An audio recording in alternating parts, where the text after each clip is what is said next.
Buenas tardes, good afternoon. Welcome to our Dinero Charla, sponsored by AARP. This charla is part of our year-long relationship with AARP to impact our community through salud, dinero, y amor. Now, those are priorities we can all relate to.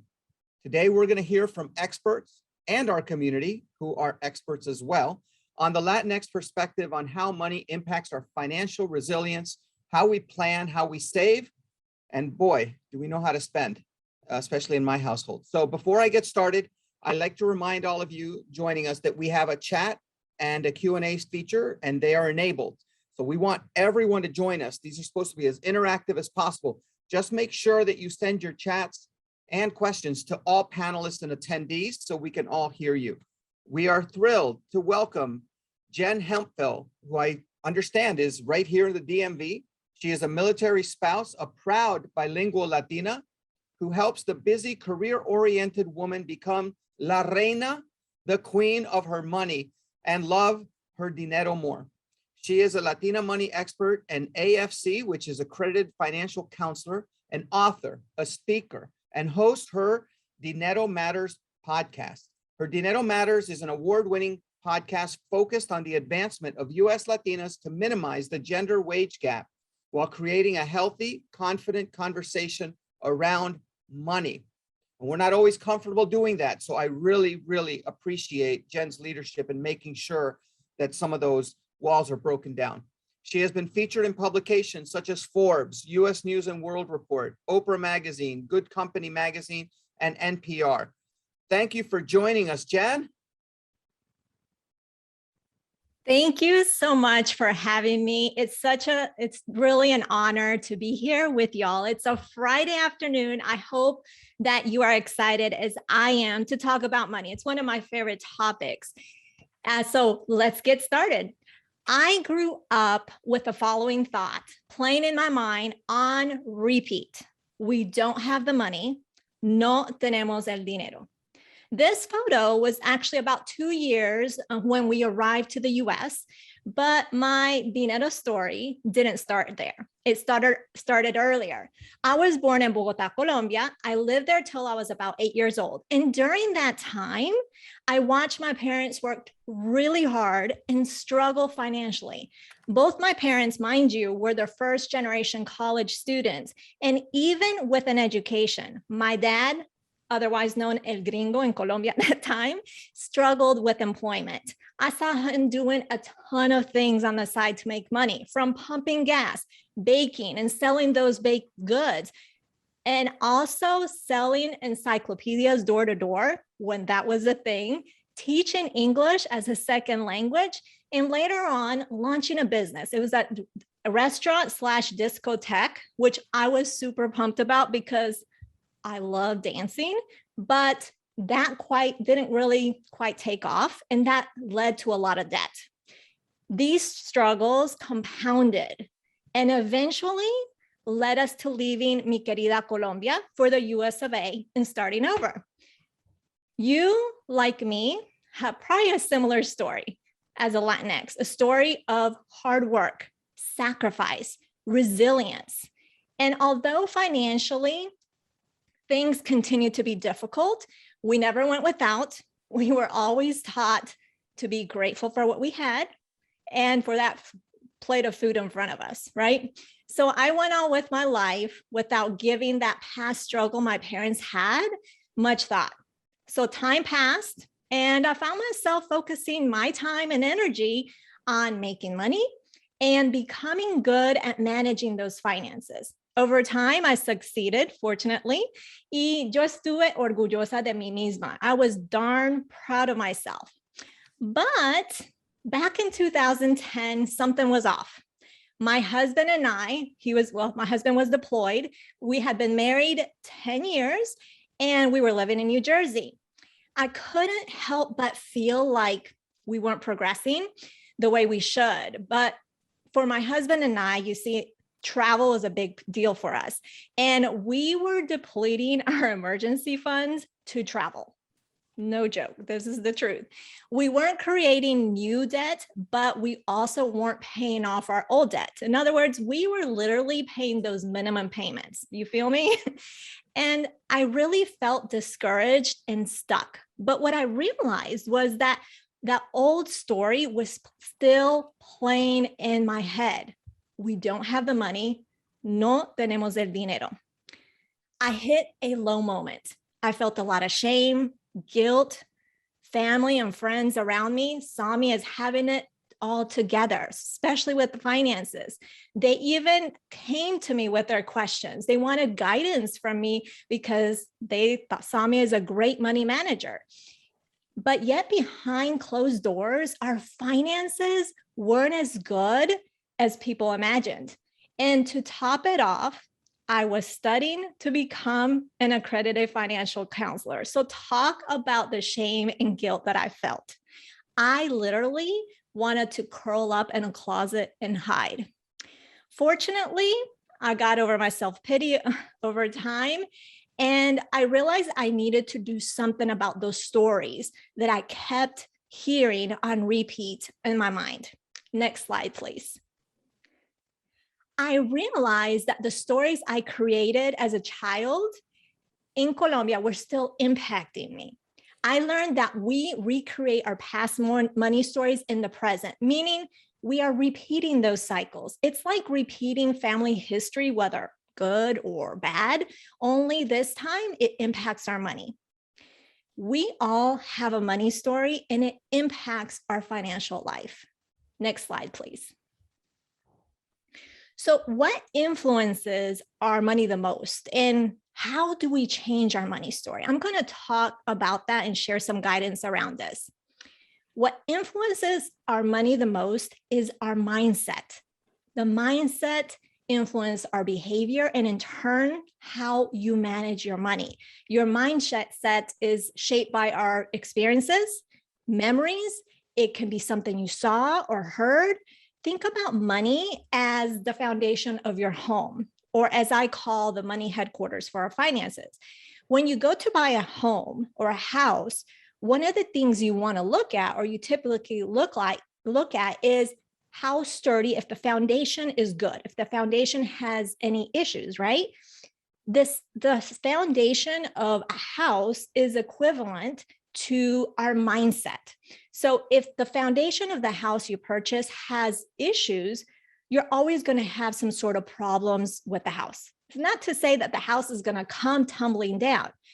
The same with mindset. If there's some mindset issues going around in your mind, it's not to say you're going to go bankrupt, but you're always going to find a spot where you feel stuck and you struggle, right? So I wanted to go through some influences specific to our community and show how they affect our dinero.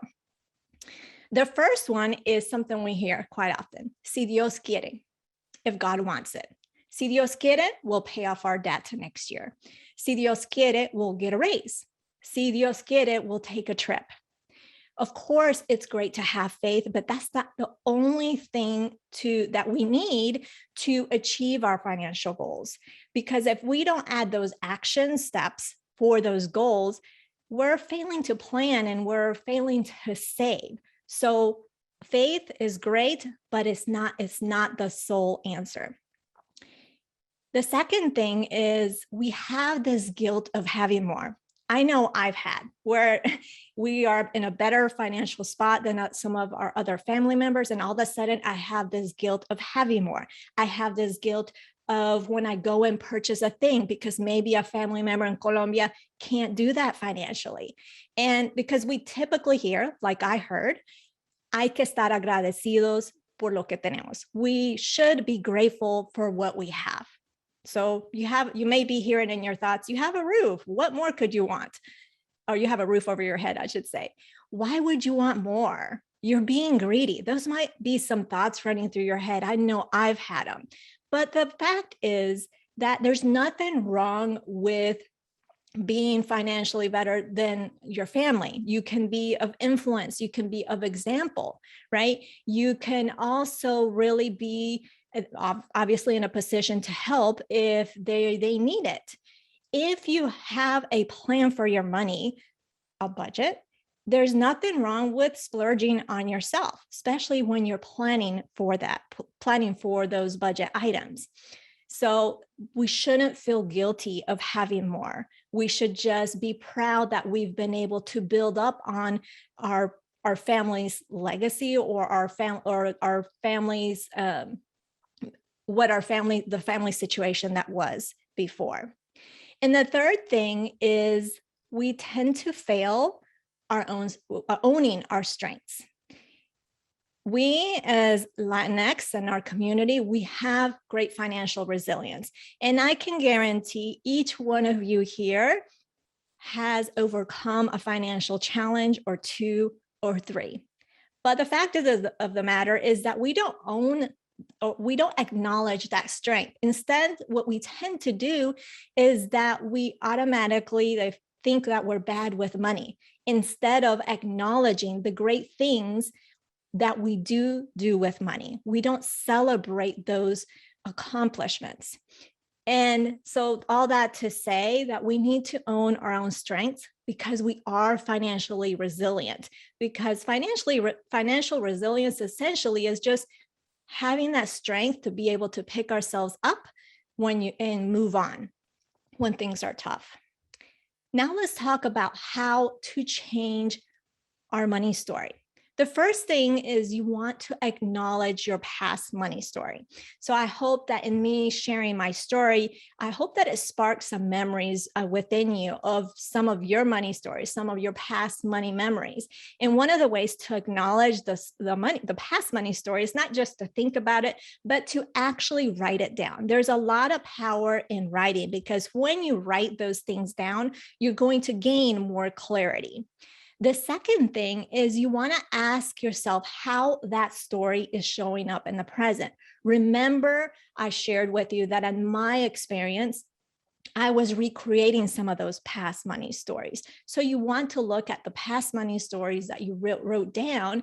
And I encourage you to do that this evening or sometime this weekend and see if that is showing up in the present. Because how can we change and improve our financial lives if we aren't making improvements to those money stories? The third thing is to ask yourself, how would you like to feel and think about money? I know sometimes we tend to get scared if we need to take a look at the bank account, but what if you got up in the morning and you got excited about looking at your balance and your checking accounts or your investments? Or what if you got up in the morning and you were really, really thrilled that, or you were at peace because when you go to retire, you know there's enough. Or you woke up in the morning and you were very proud of yourself because you're leaving a legacy for your children. So how do you want to think and feel about money? Then the fourth thing you want to do is you want to talk about money. You want to talk about those money stories. That's a way to change your money story. So if you hear the abuelas, the tias talking about the stories, being naturally curious, or maybe your significant other, ask them about el chisme, or as we say in English, the juicy gossip. But disclaimer, I'm talking about positive stuff, not the derogatory stuff. So where did that come from? And here's the thing, when we're having this conversation about those money stories, it does a couple things. One, if you're talking about the money story with your significant other, you have a better understanding of your partner and why they manage the money the way they do, why their spending habits are the way they are. So it really helps you improve your relationship. And two, you're going to learn a ton for yourself and about yourself. And that will also help you improve your money story. So conversations don't have to be just about the bills. And that's what we tend to think about. It can be about this deeper stuff because, listen, that is definitely more interesting. Because if I give you the option, would you rather talk about your electric bill or would you rather talk about el chisme? 10 times out of 10, I would choose el chisme, hands down. I don't know about you. Maybe you'd like the electric bill. Who knows? And now I wanted to show you two quick things before I share my final thoughts. So next slide, please. I want you to ask yourself, what is a discouraging thought that maybe comes often when it comes to money? And take a moment to write this down. And then when the next week comes, see if it repeats itself and see what that pattern is when it comes to that thought. And for a challenge, how can you shift that thought and turn it into a positive one? So for example, if the thought is we don't have the money, you can shift that to how can we make the money? How can we have that money in the bank account, for example? So instead of it becoming a discouraging thought, it becomes an empowering question. Next slide, please. I also really encourage you to check out my podcast, Her Dinero Matters, wherever you listen to podcasts, so you can hear all sorts of money stories to inspire you, because that is the main focus of the podcast. I want everyone to really be empowered by their money story, to be able to shift and recreate a new money story to get them moving forward in their finances. So you'll get inspired with all my guests. So I encourage you to listen to the podcast. So next slide, please. Familia is everything, right? These are my boys, and my hope for them is to give them money stories that are positive and that they can build upon. I want to show them that anything is possible. There's a solution for any challenge that comes about. And there's always a way, and that the conversations around money can be around abundance. We don't tend to think that, but they can be. And I know those conversations around abundance and all around great things around money can be true for you as well. Thank you so much for having me, y que tengan un lindo fin de semana.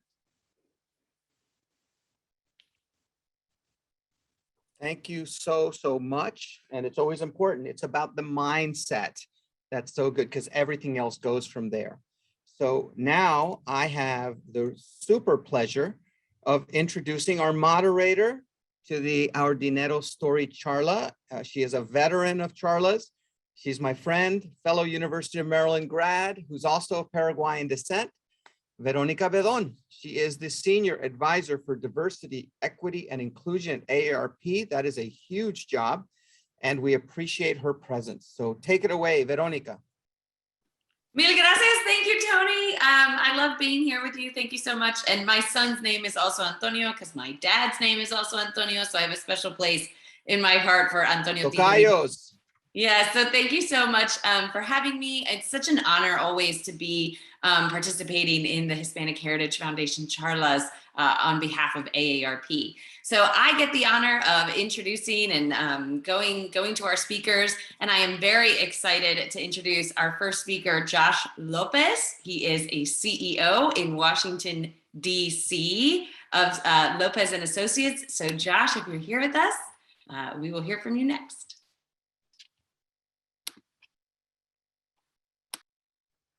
Thank you, Veronica, and everyone from the Hispanic Heritage Foundation for having me here today. I really appreciate the opportunity to share my story, share my journey, how financial resilience plays a big part of that. Bit of my background: born and raised here in Washington, D.C.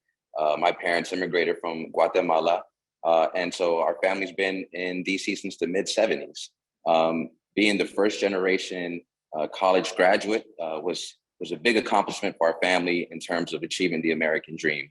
I worked in local government. I worked on the legislative side. I worked on the executive side, and got a lot of information and knowledge of how basic government functions and how they react to serving their constituents. After having worked in that space for a number of years, I decided to open up my own business.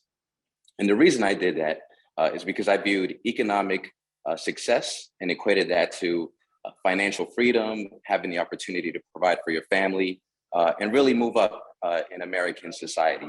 So I started my company back in 2015, focusing on government relations, business development, and community outreach for a number of different firms in different sectors.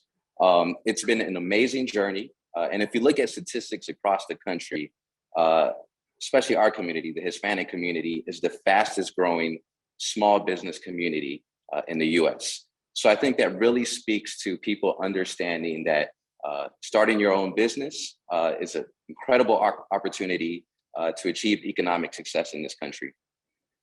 Next thing I did after I started my business, I purchased my first home.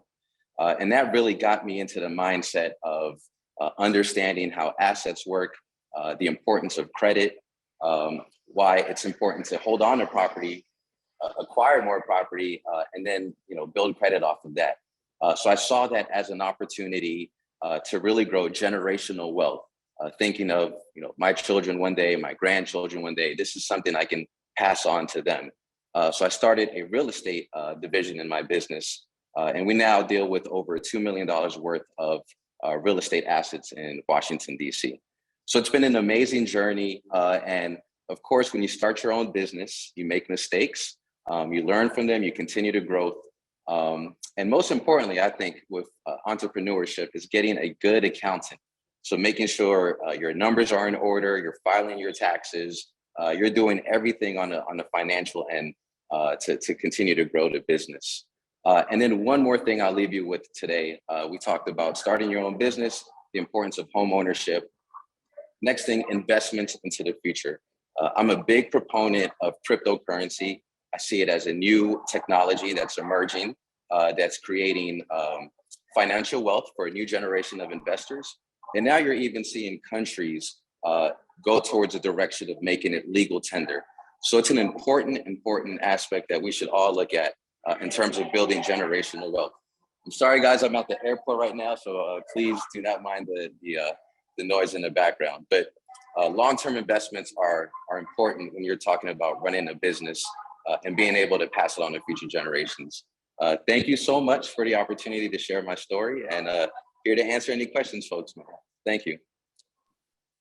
That is super inspiring. Thank you so much, Josh. And can't stop, won't stop, right? You're just always moving. You're in the airport. I'm so excited that you're actually here with us, like from there. So very awesome. And I think we will have time Thank you. For folks to ask questions towards the end. For now, I'm going to keep it moving and just appreciate so much what you had to say. I love the screenshots that were on the slides, and I'm going to go back and visit them because the headlines and the stories that you shared. I love that puro cash.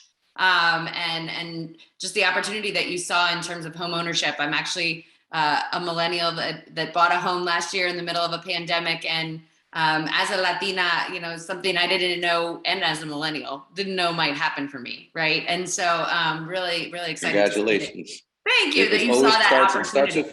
It starts with one, I'm telling you, and then it's the doors start opening up in that space. Yeah, and there's such an opportunity too, like just thanks for what you do. And I'm sure what you do with your business also involves a lot of that education around how homeownership is tied to wealth generationally, and what that can do and the power for our community to really bring all the economic contributions that Latinos bring to this country, right? Latinos in the US have.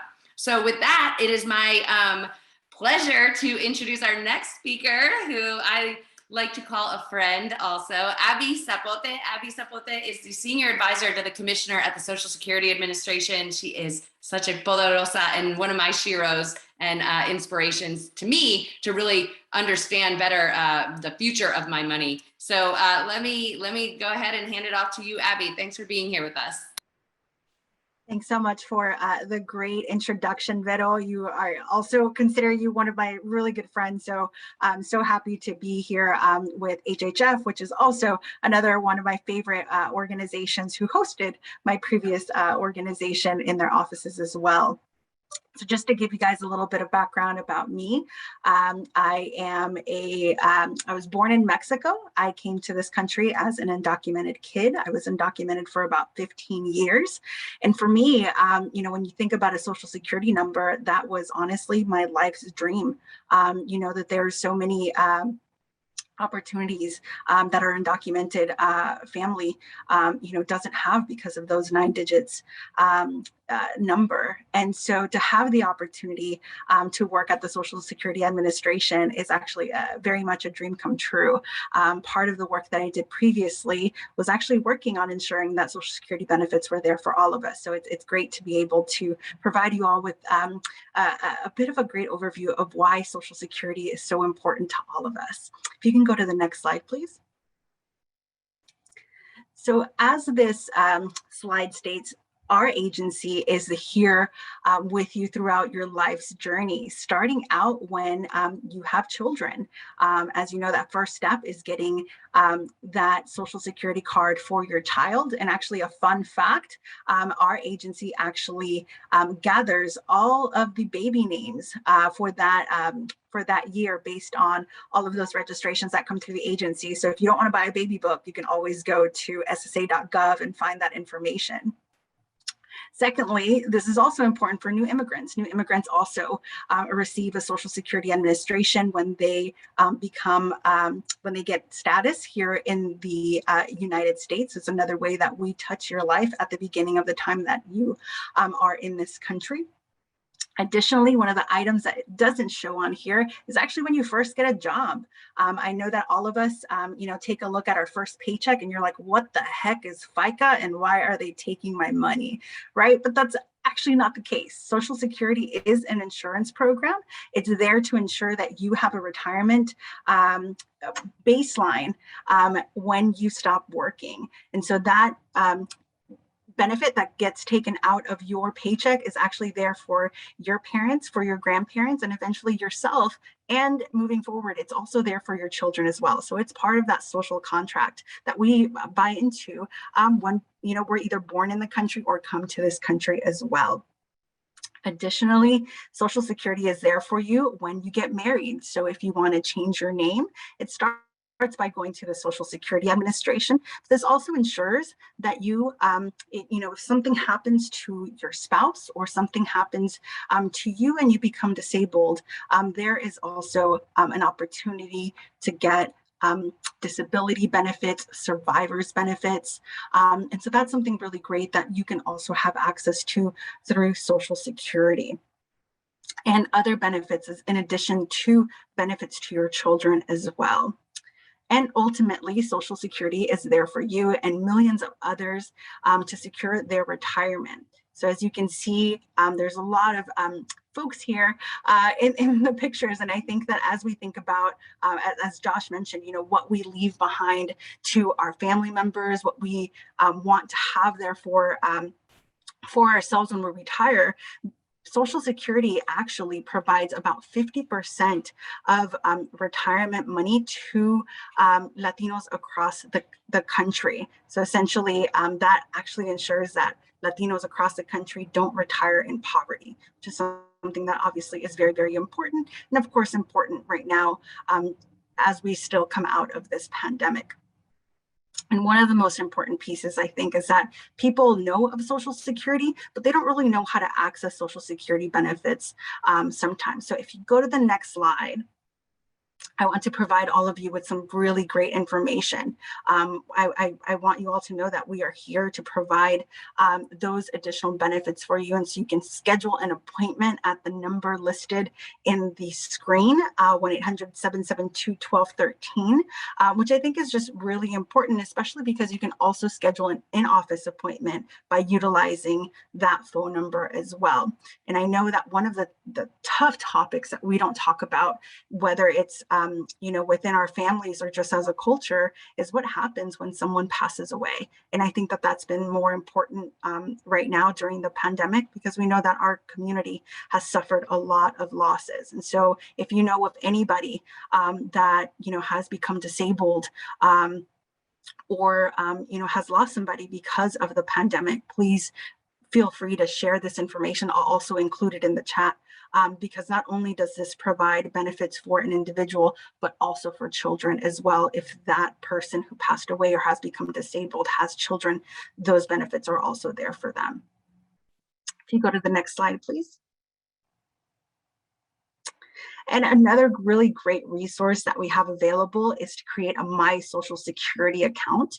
I think that, as Joshua was talking about investments, we always think, and I think Jen also mentioned it, we always think that we're starting at zero. But in actuality, those FICA payments that you're putting in actually go into a calculator, and you can actually go right now to ssa.gov/my account, create an account, and you can take a look at what your benefits could look like right now if you retire, if you're of retirement age, but also if you are disabled, or or if you have a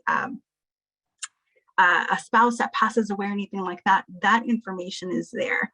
And I think that that's just a really great value, especially if you are planning on retirement, or if there is something unfortunate that happens in your family as well. So just know that that is also a resource that you can look at any time.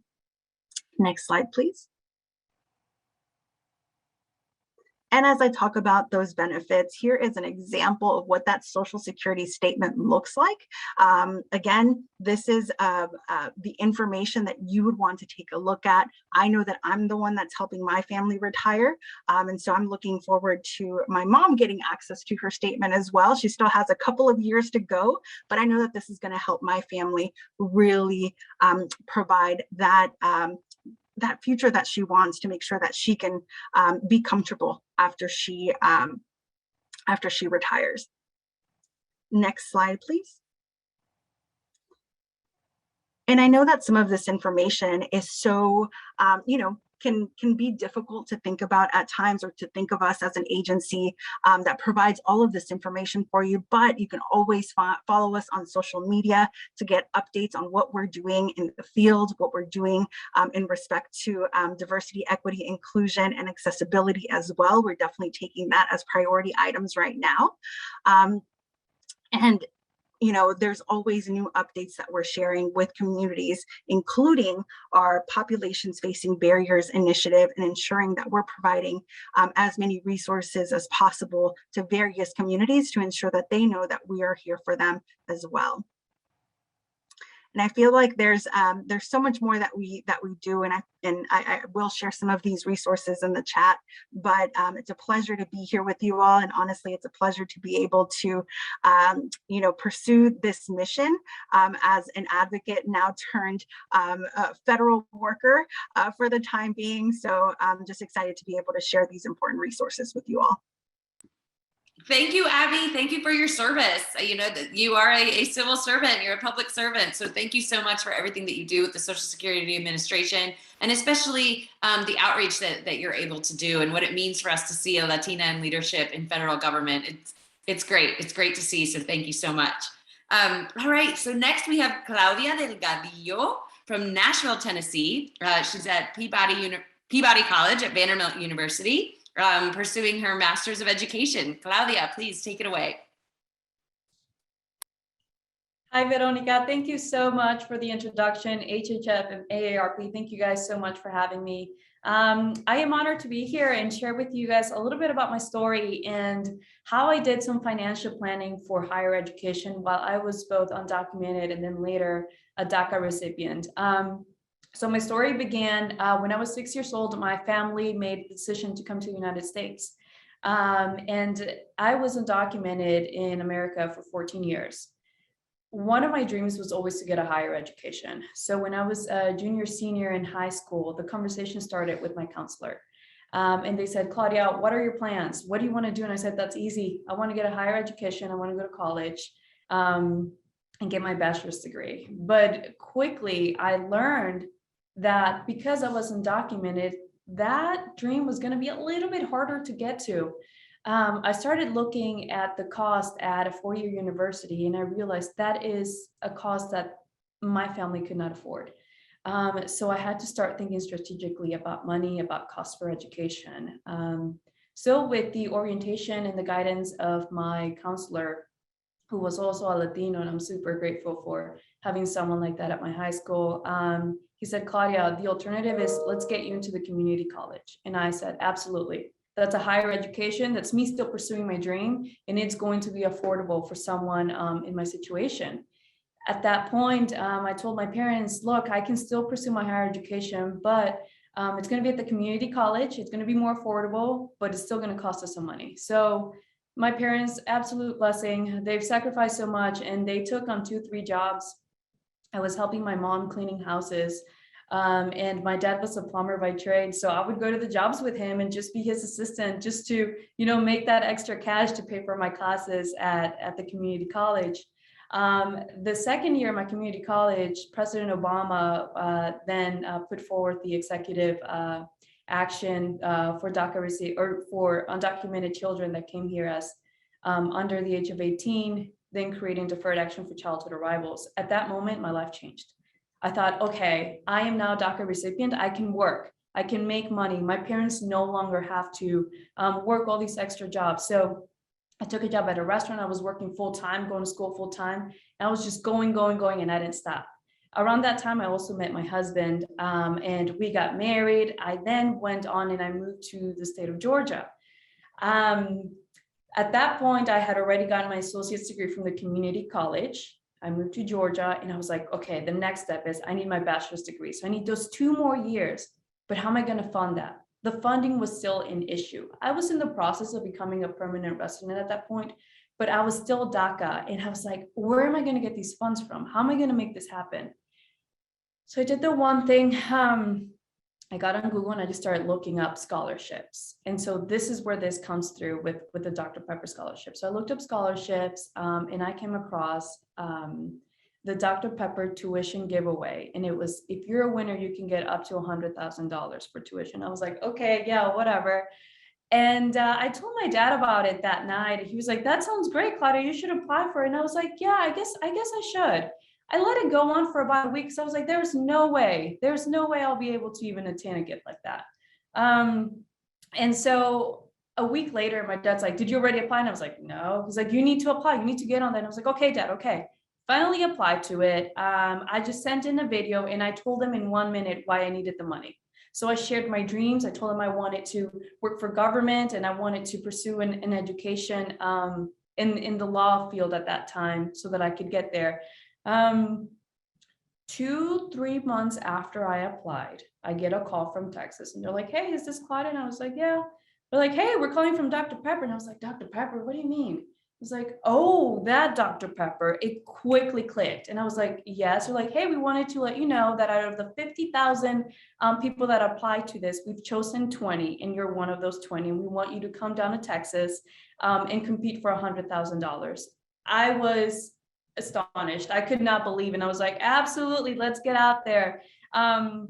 And so the competition was very fast. It required us to throw a football into the can. You see it in the picture. That's my husband and I. You see it in the picture. We had to throw footballs in there. It was myself and then I had another opponent. Whoever got more footballs into that can would then win $100,000. The person that didn't win would still get $20,000 towards their tuition. We did the competition. We had 30 seconds to throw. I went and I threw. I missed a whole ton of them in the beginning. I was so nervous. I was scared. The buzzer goes off, time is off, and they say, okay, that's it. I look at her board. I looked at my opponent. She had 8 balls in the can. I looked at my board. I had 9. I won by 1 ball only. At that point, I was $100,000 richer, but specifically for tuition to go to college. I mean, at that moment, it was a moment of reflection. And I looked back and I realized all that hard work my parents did, all the hard work, that it required for me to want to get a higher education. It was well worth it. I never gave up. I never gave in. The odds said a person like you cannot get a higher education. You can't get financial aid. It's going to be hard for you. I didn't care. I kept pushing and I kept fighting and I got that scholarship. So thanks to that scholarship, I got my bachelor's degree. I went to Austin Peay. My husband was serving in the military, and we were stationed at Fort Campbell at that point, which is in Clarksville, Tennessee. I got my bachelor's degree in majoring in political science. Right after that, I went to a program in DC, and that's where I connected with HHF. I became an intern there and pursued other areas to get more politically involved. And then short after that, I came back to Tennessee. I worked on a few campaigns. I worked for a U.S. Senator. Fast forward, I eventually applied to get my master's degree, and here I am. I got accepted to Vanderbilt, which was an absolute dream school here in the state of Tennessee. And not only do I go to school to pursue my master's degree here, I actually just got a job working at Vanderbilt, and I work in the chancellor's office. And I've been able to just share my story and expand on my experience with my colleagues, other students, and just, hope to create an impact that can inspire others. Don't give up. Get after those scholarships, look them up, whatever it is. But if your plan is to go to a college, to a four-year university, don't give up. Nothing says you can't do it. Look for the opportunities wherever you can. Thank you guys so much. Claudia, wow, thank you so much for sharing your story and for being here with us today. And congratulations on your new job. I have a 2.5-year-old boy, and we practice throwing the football like all the time. So I'm going to keep him practicing. So who knows where that could lead? Maybe he can get a scholarship like you did. So, absolutely. Thank you. Yeah, so happy for you and your opportunity and what you've been able to accomplish and what you will continue to accomplish, and that you're giving it back in higher education. My father worked at a university, which is how I had access to go to university. And so just am really touched by your story, and I'm happy for you that you have a job now with Vanderbilt University. That's so exciting. Thank you so much. Yeah. And so next, speaking of University of Maryland, which is where I went to school, Raul Medrano is also an alum of the University of Maryland in College Park. Go Terps.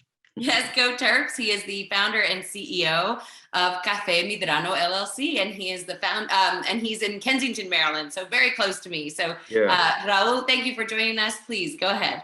Thank you very much. I can identify with many of the panelists and their stories as well, and sharing out a little bit about my background too. My parents' family are from Honduras.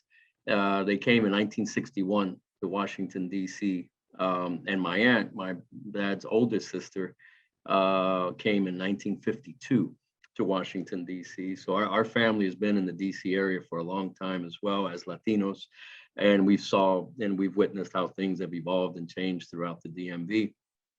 And my parents come from humble roots background, 6th grade education, tops, most likely. My dad, when he came to this country, worked in construction. First thing he did, and he got into the union. He was a mason and worked in the masonry aspect of construction, and bought a house in 1969 in the Hyattsville area near DeMatha High School. That's where we grew up. And my dad's 95, my mom's 92. They currently still live in the house that I grew up in. And from them, I learned a lot about needs and wants, and being able to separate the two. And I think that's one of the things I learned from my parents. It was a cash and carry household for sure. I think they had one credit card, which was the Montgomery Ward's credit card for big items.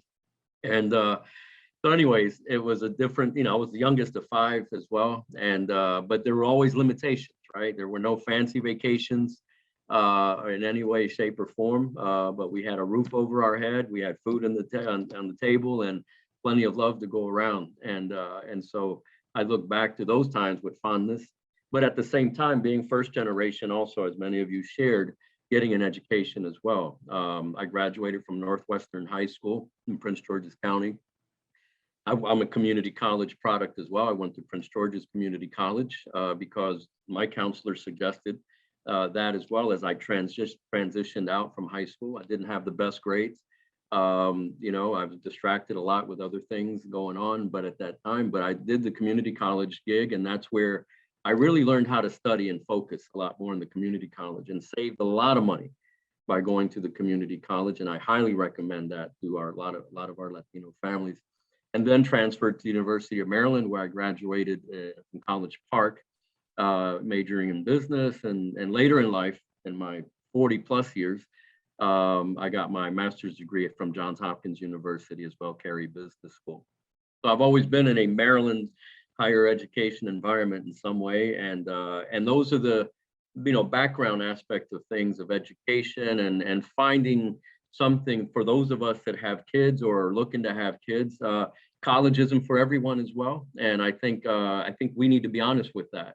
I think the trades are also a good option. Certificate programs are also a good option, especially in IT or construction.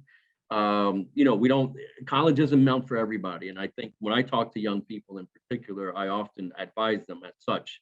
It's okay. You don't have to go to college necessarily. As long as you do something productive and learn a skill, learn a trade, go to school, what have you.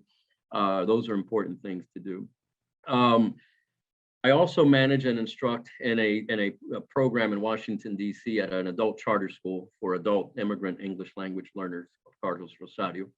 And I started a business program, entrepreneurship program there 5 years ago from 2016. And it's focused on the startup entrepreneur, that individual that has an idea or a passion to do something, or has just arrived from their native country, wherever that is, and I have to reinvent myself. And so what we do is we develop them with a concept around their business idea. And soon we do the el echar a andar, as I say in Spanish. Let's get it going. Let's get the application process going. Let's get your business started. Within this program, we do talk a lot about, though, the personal finances, because when you're in a startup business situation, your personal finances are so important. Your tax returns, your financial statements, how well you pay your bills off and things like that, because that's where you may get some of your startup funding from. And so we talk a lot about that in our business program, and credit worthiness. What is a credit score? And what does credit mean, especially in this country? Because credit means a whole other thing in our native countries. But here in the United States, you're worth more as to what your credit score is than what you have around in your pocket. And so we educate a lot of our startup immigrant entrepreneurs along those lines as to how we deal and manage with credit in this country, and how the credit score impacts the low interest rate that you'll get, or your approval for certain loans or certain lines of credit, and that type of thing. And so we do a lot of education along those lines in our business entrepreneurship program. I always say, dream big, start small. Dream big, there's no sin in dreaming big. Dream all you want, but let's be practical. Let's take calculated risk as we start up our business venture. And so that resonates with a lot of the audiences that we are serving as well. And so entrepreneurship and business, I think, is a great way. It's a great equalizer for a lot of us immigrants that we're developing a legacy. Many of us are. Many of us don't have that rich uncle that's passed away and it's going to leave us some money or a house that we can inherit, maybe in Bethesda or Kensington or somewhere as such. We're creating that ourselves right now for the next generations to come. And that's where we're at. And as far as being first generation, and I'm one of those, I'm the youngest of five, and that's where we are. My parents were not entrepreneurial. I mean, my dad worked for the same company for 25 plus years until he retired at the age of 62, fully pensioned. My dad lived 35 years retired in his own home, paid for. My dad lived the American dream, definitely, in coming to this country, but being disciplined about the personal finances at home with my mom as well. And let me transition into business. Also, I started Café Medrano in 2018, where my family in Honduras, on my dad's side, are coffee producers in Copan, Honduras, which is about maybe an hour and a half away from the northern frontier with Guatemala in particular. And I was talking to this third generation of coffee producers in my family, my cousins. These are the millennial, 25, 35, 38-year-olds that are on Facebook, Instagram, global, understand sustainability, global, organic, all of that. Hey, primo, we need to do something different because this isn't happening for us right now. It's not working. And most of the people that are in my family in the coffee business in Honduras right now is of the female gender. So it's the women that are taking the torch, that are carrying the torch now with the coffee industry in Honduras, at least in my family. And so that plight appealed to me quite a bit to say, all right, well, let's do something about it. Let's create something different. Let's create a sustainable supply chain that's fair to you guys over there, and it's fair to me on this side. And I will organize and get a trademark established here, which is what I've done in creating Café Medrano, our family brand.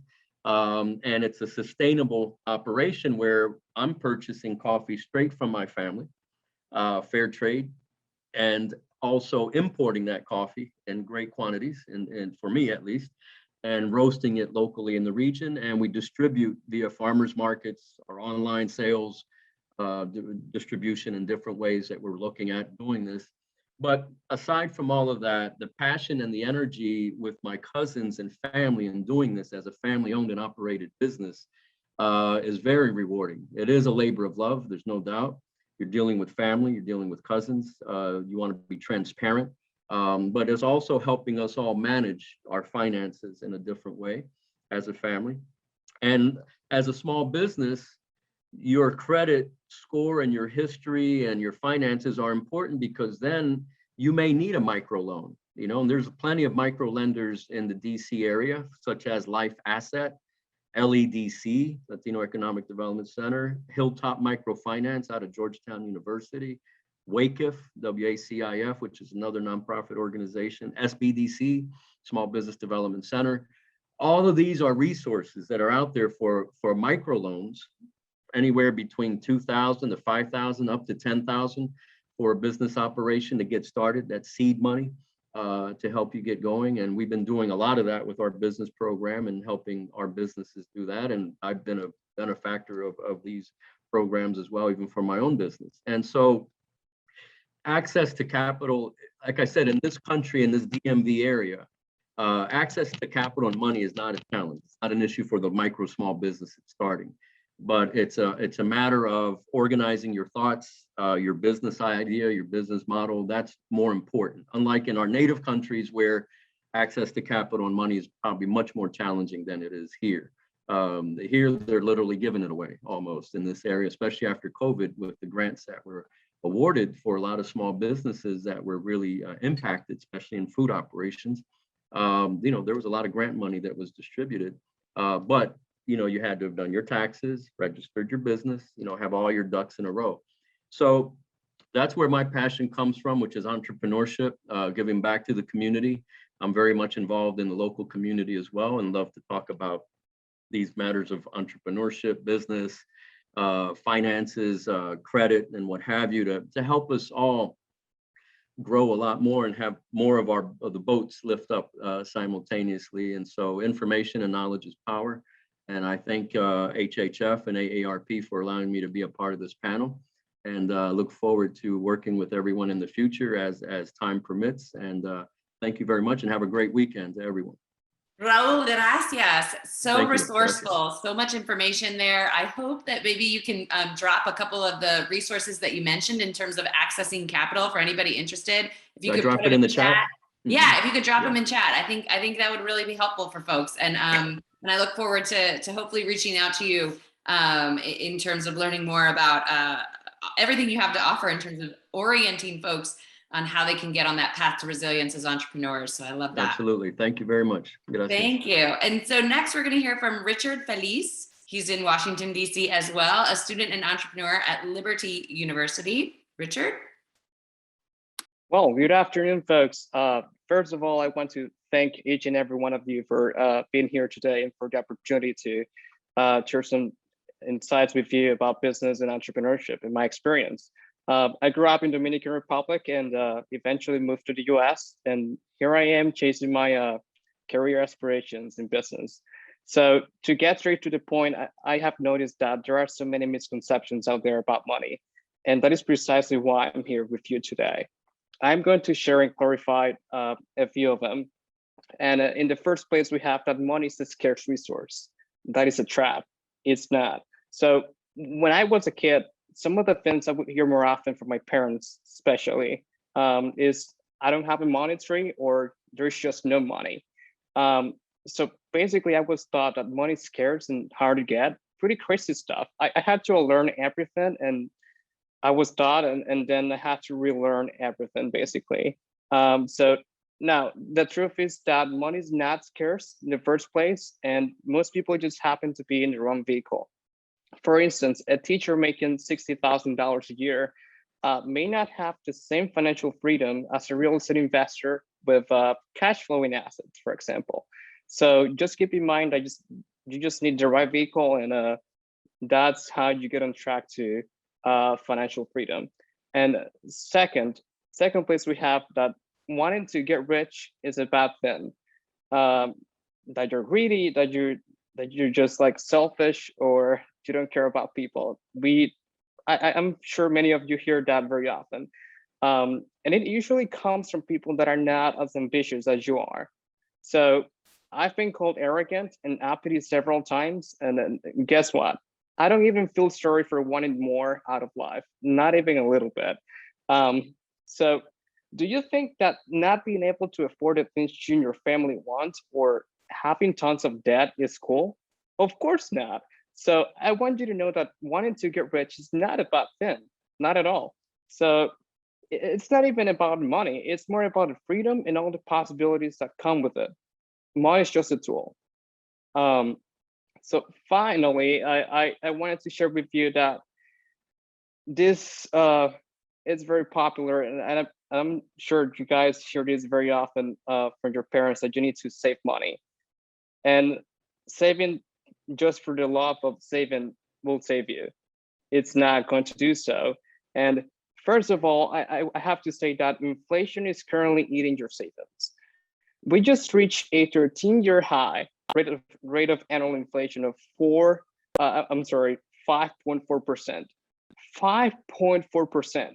And so you have less and less purchase power every day that goes by. And therefore, saving, as I said, for the love of saving, won't take you anywhere. Instead, you should be investing your money into cash flowing assets and putting your money to work. That's all you should be doing right now with your money and savings. I want you to think of your money as a baby. You have to put that baby to work in order to make more babies, and then those babies have to go to work too. And that's usually how the rich people and successful people achieve financial freedom. So that's all I have to say. I thank each and every one of you again for your attention and your time, and it's a pleasure being with you here today. Thank you. Richard, I love that. I'm thinking of your money as a tool and putting that tool to work for you. As someone who's had a baby, I'll say we definitely don't want our babies working anytime, before they're ready, but definitely a tool, right? I love what you said about that. I think that's great. Thank you very much. And congratulations too, especially on just your empowering message of really honing in and understanding that as a tool, money can work for you, and to empower our community to really feel empowered about it, as opposed to feeling guilty or embarrassed or like there's anything wrong with wanting to have more choice at the end of the day, right? To be more empowered to choose how we live, and that comes with having access. And access, and the more we're able to have our money work for us, the more access we have. So I appreciate your message so much. Thank you. You're welcome. We're gonna take it to Steeplechase, who's in Los Angeles, California, and she is the founder of Latina Nerds. I am so excited to hear about this. A founder and CEO. Take it away. Thank you, Veronica, very much. And thank you, HHF, for the opportunity to speak my story here. We can go to the next slide. Yes. So first, I just wanted to share that we recently did a campaign in social media. Well, that was back in 2017. And this is a picture of every Latina professional, mostly from Mexico and Los Angeles, that share a picture sharing the glasses, the nerd glasses, because we wanted to promote the talent of Latina nerds. And it was something that they love, and that's why we created some events that I'm going to be talking briefly. So today, I want to use my example to share what is the Latina nerd of today. Next slide, please. First, I just wanted to share, I'm an immigrant myself, like many of you guys. I'm very inspired by hearing your stories, very energetic too, because I feel so related to you all. And I was born and raised in Sinaloa, Mexico. I came here when I was 17 years old. I didn't speak any English. I'm trying to speak now better. But it was very challenging for me because being here, no English. And my parents in Mexico, my dad has a PhD in education. My mom is a teacher.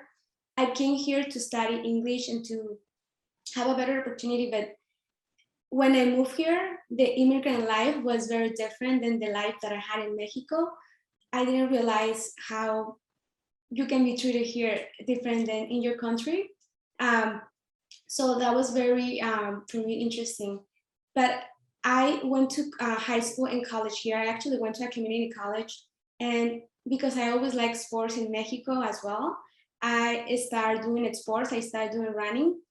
And because I needed to get a lot of ESL classes, I can learn English, I had to work all day and study and work out all day. Just to share my schedule was 8 to 12, I would take classes, 12 to 4, I would go to practice, 6 to 12, I would work at a restaurant serving, and then from 1 to 3 o'clock, I would do my homework. And because I didn't speak English, I would have to look for word by word, because since I had a scholarship as an athlete, I needed to maintain 3.0 GPA. And then after that, I would sleep from 3 to 5 because I needed to take the bus to move from South LA all the way to Glendale College, like 2 buses. So it was very challenging for me. But after all the house and everything, I was running, I was practicing. And next slide, please. And I had the opportunity to continue running. I have a lot of support from my coaches. And I learned that something that I do now in everything I do, that to be successful at something, you need to have a strategy and you need to have persistence. And I became an All-American athlete for track and field. This event is called the Steeplechase. It's a 3,000 meter race and it has 21 barriers like this. 7 of them have water, and I'm 4'11". So I really use that in my life right now, because I said I have a lot of obstacles every time. I just have to overcome it. And I think perhaps many of you guys will relate it, because in many situations we just have to figure out how to do it, accept it, and just keep running. And thanks to becoming an All-American athlete in track and field in the community college, I got a full athletic scholarship to go to a Division I season university, where even though I was working in restaurants, as a server, cleaning bathroom, doing all the things that we need to do to pay for the school, because I do have a scholarship, I do have the opportunity to do, and we can go to the next slide, please. Since I had the opportunity to do since I had already a full athletic scholarship, I didn't have to worry about working as much. So I was able to do 5 unpaid internships, because that's what we need to do in order to get a good job. Because my 6 years of work experience working in restaurants, cleaning bathrooms, serving people, doing all the work that we need to do, wouldn't be as impressive to work at a tech company or at any other organization. So during my internship work, which was 5 unpaid internships, I had the opportunity to help. I worked, actually, when I moved to Washington, D.C., I worked for Maldev. I worked for a lot of events in San Fernando Valley, involved with Dolores work. I was very impressed by learning by great mentors. And something that I learned in my career, that once I did my internship and I wanted to work in Washington, D.C., because I did political science degree, I had the opportunity to move to Washington, D.C. I did an internship for Maldev, and then I got a full-time job with SEIU. So all the work that I've done is always serving the community. And something that I learned, that we need to be educated in everything we do, but for students, I like to share that it's also important, it's not what you know, but who you know. I think we need to remind that, because I believe that Latino community, entrepreneurs, students, professionals, we're so talented, that if we do have an accent, or if we don't know the system, we may not look that we can do what we are supposed to do. So having those networking opportunities and connections will always help you to show what you can do. So that's just a quick comment that I just wanted to share. And I have the opportunity, I was working directly with Alex Ross and some internships, and I applied to so many internships. Even though I had I graduated with honors, I have an athletic background, nobody gave me the opportunity, because I didn't know anybody, to move from LA to DC. And I remember I was at an event and I was told, oh, she wants to do an internship in Washington, DC. And I had the opportunity to talk to the leader of Maldev, and they were like, oh, she's very involved in the community. And they interviewed me, and I had the opportunity to move there. And after that, I had so many opportunities. But I just wanted to remind you all that. And the only reason why I've been able to work in technology and startups and government and nonprofits, which I'm grateful for that experience, is because of my hard work, but also connecting with people who had the passion to help others. And sometimes we're afraid to ask for help, but it's important to remember that we can do that. And just wanted, next slide, please. And yeah, and I just wanted to share that even though I work in a lot of cool companies, like Square being one of them, I learned that it's all about passion, at least that's my belief. And even though I excel in many companies, I never had the opportunity that I wanted to move up. So I decided to create my own business. And the name of it is Latina Nerds. And I always like to share that the reason why I started is because, for example, when I was working for one of the big tech companies, I was the lead. We were giving money to, I was sponsoring events. We had a big amount of money. And I wanted to bring this technology to the Spanish speaking community. And I told my leads, hey, can I use 4,000? We have a lot more than this money. So I can educate them because they don't know how to use technology. They don't know how to use their phone. They don't know how to use an email. In fact, they think they don't have an email, which they have because they have a smartphone. So if they say, forget about the Latino community who speaks Spanish, move to West LA and have Latinos who speak English.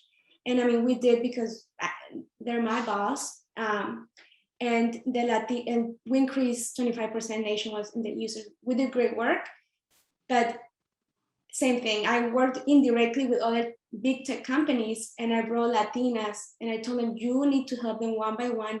It's not that you show them how to do a website and they'll get it. They need basics. And I'm not going to mention the name of these big companies, but what they say, what they did is using the Latinos to kind of for data, like, oh, what services or software they need so we can create it for them. And because I keep seeing that, I'm like, our community needs this basic education and technology, because even though technology companies believe it is user-friendly, it's easy to use, but I always tell my clients and my participants in the workshops, it's not about the mind, it's not about whether it's difficult or not, the technology. We need to have the mindset open so we can learn it because it's easy. But when we don't know the background and we don't know that a simple, we don't look for words anymore. We have to look for an icon on the phone, and other generations are used to look, oh, what does it say open? What does it say send? Oh, it's a triangle. Like, how can they know that? So that's what we do at Latina Nerds. We do full service branding. We do a full service on branding. We started doing logos because our clients right now, which I'm very proud and happy to hear their stories, they speak Spanish, all of them. Some of them are not documented, yet they're making 200,000-300,000. So some of them are making over $1 million. Why? Because they are good at what they do and they have passion for what they do. So 98 of our clients speak Spanish, and overall what we do is branding services. Now we learn that if they don't know how to use technology on their branding, they cannot be as successful. So we do branding and we also train them on basic technology. And a good example, one of our clients, immigrant who want to speak English, he was making from 60,000, he grew in 3 years after we did branding, 470,000.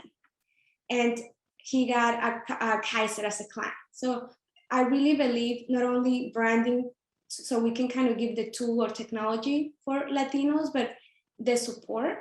And next slide to complete my presentation, please. I think education is key.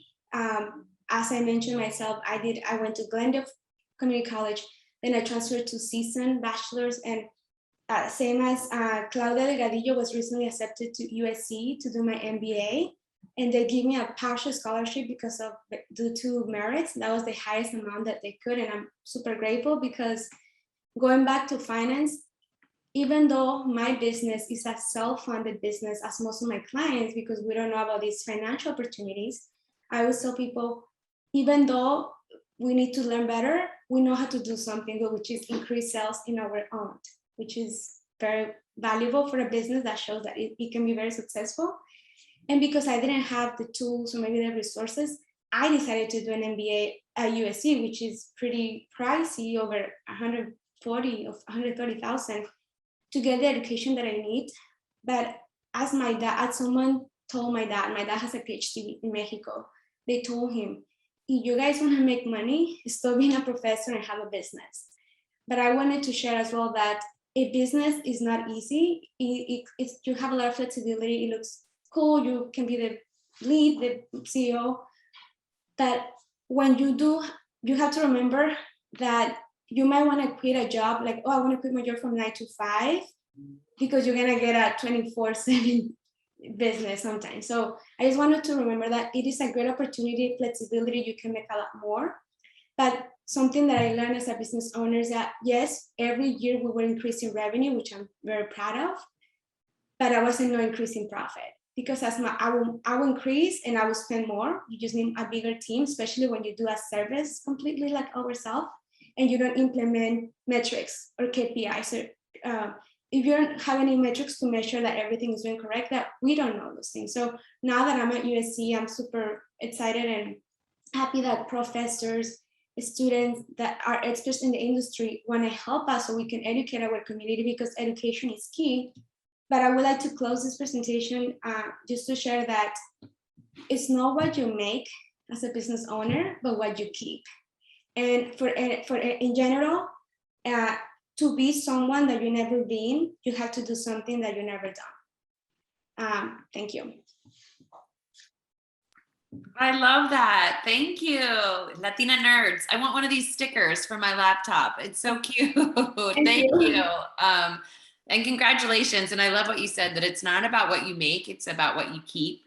I think that's really important, right? And it goes back to some of that education that we get around paying ourselves first, and saving, but also, making sure that we're taking care of ourselves and thinking about that, and having a plan. So I think it was really great that we were able to have Jennifer Hemphill with us today to open us up earlier this afternoon, because she's somebody who in her Dinero Matters and on her podcast talks a lot about having a plan.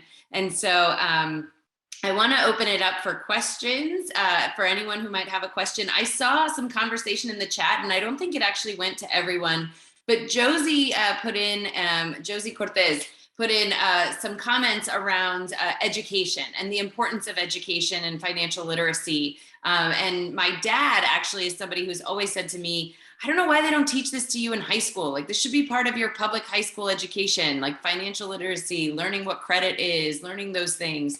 And so in chat, Jen Hemphill dropped a resource. So there's an organization that advocates and creates curriculums for schools, and they you can learn more about them at www.ngpf.org. And they even have a curriculum in Espanol. So I was excited to see that going on in the chat, and I wanted to make sure that I brought it to everyone's attention. If you're interested or curious about financial literacy or educational programs, so that we can really spread the education, because as someone mentioned, I think it was Raul, knowledge is power, right? And that awareness and being able to know what we don't know and learn more is going to not only help us, but it's going to help our future generations. And that's what's going to help us build that generational wealth. So I'm looking at my friends at Hispanic Heritage Foundation. Any questions that you all want to flag or raise? Nope. Before I close it out, I did want to know about a little bit more about Richard's business, but he's not on camera. I don't know. Richard, are you still with us? Richard, I wanted to hear about your business because I saw that you're an entrepreneur. So can you tell us a little bit about what you're building? So I run an e-commerce company, and that company is based on the Amazon FBA business model. So what I do is that I source products that are affordable, that I can rebrand, and that I can improve to deliver the customer a better product. And then I manufacture my products in China, and then China ships the products to an Amazon warehouse here in the US. So I do not carry any inventory. And what I like the most is that I deliver to customers a great, amazing product.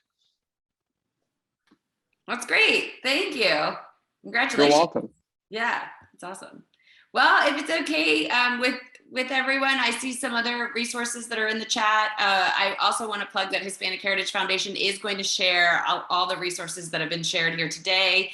The recording will be available, and you can also stay tuned because they will be emailing and following up with resources. So thank you all so much for sharing your incredible insights and tips for us. As Latinos, we share cultural upbringing that helps to inform who we are and how we treat others. And when it comes to our financial future, it is encouraging to hear that we have the power and the strength to do things the way we want to do them and feel more empowered. So knowing that there are resources out there to support us on our path to financial resilience is so helpful, because saber es poder. And I want to take this moment to remind everyone that AARP has several of those resources, and they are free.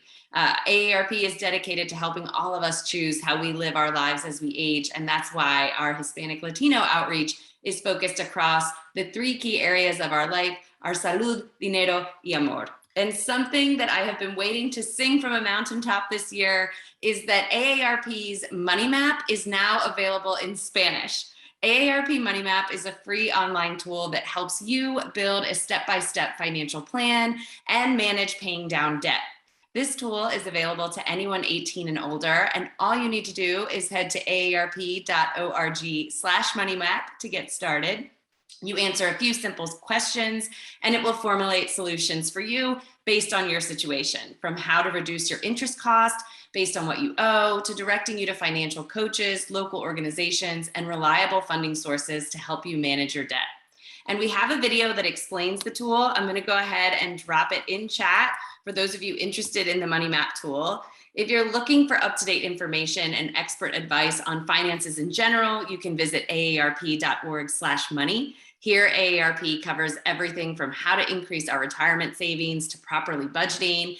If you suddenly find yourself in the position of caring for a loved one and you weren't planning for that, there's a lot of resources there. And then for the entrepreneurs on the Charla today, AARP has also partnered with Public-Private Strategies to launch the Small Business Resource Center for the 50+. So if you know entrepreneurs who are over 50, this site offers information, education, and resources for aspiring entrepreneurs and established business owners at aarp.org/startabusiness. And with that, I want to say gracias for the opportunity to moderate on behalf of AARP. Thank you again to Jen Hemphill and the Hispanic Heritage Foundation team. And thank you to all our wonderful panelists for sharing your wisdom. Thanks so much for joining us today. I hope you all have a wonderful weekend. Stay safe and take care. Thank you.